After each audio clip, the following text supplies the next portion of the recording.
So, dear colleagues, today I'm going to present you the refugee agency, and let's start. Let's start with the history of the notion of the refugee. So, the notion that a person who sought sanctuary in a holy place couldn't be harmed without inviting divine retribution was familiar to the ancient Greeks and to the ancient Egyptians. However, the right to seek asylum in a church or other holy place was first codified in law by King Elizabeth of Kent in about 600 AD. Similar laws were implemented throughout Europe in the Middle Ages. The related concept of political exile also has a long history. For example, a very famous poet, Ovid, was sent to Tomis, its Romania, and newly assigned territories. In 685, after the Edict of Fontainebleau outlawed Protestantism in France, of course, hundreds of thousands of Huguenots, the French Protestants, fled France out of fear of religious persecution. So this was the first time of the refugee crisis, and then the first international coordination on refugee affairs was the League of Nations High Commission for Refugees in 1920, led by Fridtjof Nansen, very famous Norwegian, which sought to assist over 1 million individuals fleeing the Russian Revolution and the subsequent civil wars. Most of them aristocrats fleeing the communist government. Over the next several years, the mandate was expanded to include Syrians and Turkish refugees. And then, for example, the 1923 population exchange between Greece and Turkey involved some 2 million people. In 1930, the Nansen International Office for Refugees was established as a successory agency for this commission. And its most notable achievement was the Nansen passport for refugees, for which it was awarded in 1938 the Nobel Prize for Peace. The Nansen office was plagued by problems of financing, an increase in refugee numbers, and settled in that country who does not possess any nationality other than German nationality, and in respect to whom it's established that in law or in fact he or she doesn't enjoy the protection of the government of the rape.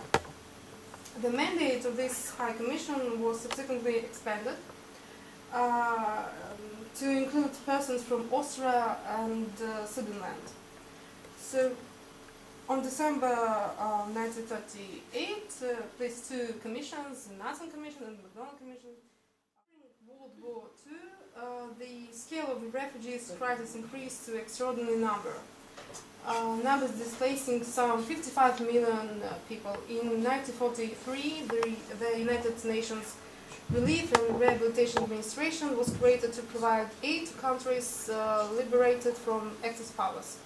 In 1949, this United Nations Relief and Rehabilitation Administration was dissolved, and its tasks were bestowed upon the International Refugee Organization, IRO, for refugees, or UNHCR, also known the UN Refugee Agency, is the United Nations agency mandated to protect and support refugees at the request of the government of the United Nations itself, and assists in their voluntary repatriation, local integration, or settlement to a third country. The mandate of Office of the United Nations High Commissioner for Refugees, based on its status, is to provide international protection to refugees who fall within the scope of the station. Very important organization. Soon after the signing of the 1951 Convention relating to the status of refugees, it became clear that refugees were not solely restricted in Europe, because the first aid that was given by this organization was dedicated to the refugees from the European countries, and only from in the European continent. In 1956, UNHCR was involved in coordinating the response to the uprising in Hungary. Just a year later, it was taken with dealing with Chinese refugees. The UN Refugee Agency is governed by the UN General Assembly and the Economic and Social Council, ECOSOC. The UNHCR Executive Committee, composed of 85 members, approves the agency biennial programs and the corresponding budget for each year. These are presented by the High Commissioner, who is appointed of course by the UN General Assembly. The agency has a national and international staff of more than 7,000 working in 126 countries. Most UNHCR operations are in the field. The worldwide operation has become highly complex, ranging from recruitment of new staff and ensuring the security in dangerous situations to the procurement of everything from medical supplies and bulk food shipments to aircraft charters. So who is the High Commissioner? Of course, he's the head of the agency. As I said, the High Commissioner is appointed by the UN General Assembly. The High Commissioner reports annually to ECOSOC and the General Assembly on the work of the whole organization. As head of the organization, the High Commissioner is responsible for the direction and control of UNHCR. He or she, now it's Antonio Gutierrez, he directs the work of UNHCR with the assistance of the Deputy High Commissioner and Assistant High Commissioners for Protection and High Commissioners. They are from the different countries, but two of them are from Switzerland. So I have one small question. Could you please tell me, does this organization have any gradation or any rule for High Commissioner appointment? no such rules. There is no. No. The same rule. They work in their person, not they work not from the side of in behalf of the country, but from their own position. There are more than 43 million people worldwide who are refugees. UNHCR now deals with 33.9 million people of concern of this organization. More than 40 million internally displaced people. More than 10 million are refugees. More than 3 million are returnees. More than 3.5 million stateless people. More than 837,000 asylum seekers, and more than 1.3 other persons of concern. So a great number. So the documents. So the convention relating to the status of refugees and the additional protocol. So let's start with the Article 1 of the Convention of 1951 and the Protocol of 1967. Who is a refugee? A person who, owing to a well-founded fear of being persecuted for reasons of race, religion, nationality, membership of a particular social group or political opinion, is outside the country of his nationality and is unable, or owing to such fear, is unwilling to avail himself of the protection of that country, or who, not having a nationality and being outside the country of his former habitual residence, as a result of such events, is unable, or owing to such fear, is unwilling to return to. As I said, the mandate of the agency has been expanded to include protection of the IDP persons. So internally displaced people or persons are often wrongly called refugees. They are not refugees. Unlike refugees, the IDPs have not crossed the borders of the countries. So I mean the international borders. borders of their country to find sanctuary, but have remained inside their home countries.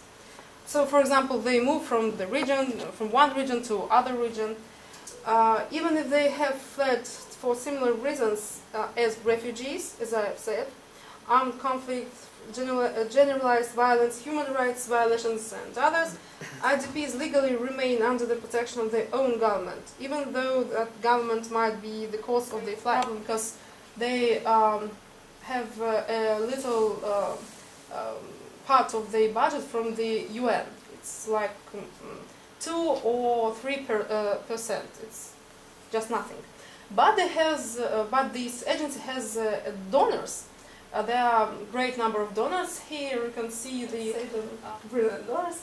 So, the categories in some low-cost programs when you might be as a brilliant member, gold member, platinum member. No, they are equal. There are no. Countries are equal. Okay. So, and traditionally, goodwill ambassadors. So about these ambassadors, there are not so many, but they are very important for the work of the organization. Here on the screen, you can see only 3 of the ambassadors. I think they are famous in Russia. We can recognize them: Sophia Loren, Angelina Jolie, and yes, my favorite. So in 1954, the new organization won the Nobel Peace Prize for its groundbreaking work in helping the refugees of Europe. If you know, for what purposes were used the prime of 5 Nobel? Because as I know that it is $1 million. Yeah. For what purposes was used? It is for the work of the agency, for the for operation programs, operations, yes. Okay. For the camps, they built camps for the refugees. Maybe I've missed it. That presentation was about refugee organization. Maybe I'm not a great specialist in all this, but I know there were some other people that refugees, they run from the country, but when people move in the country, for example in Russia from I don't know, from Chechnya to Moscow, because of some reasons, they have to run, they have to move. I know in Russian it's внутренне перемещенные. I've said about them. That is IDP, yes. Internally displaced. Yes. Internally displaced, yes. Okay. Let's see. They stay within one country, and yeah, they are the subject of the country. So that organization, it's concerned that people too, or not? Yes. Yes.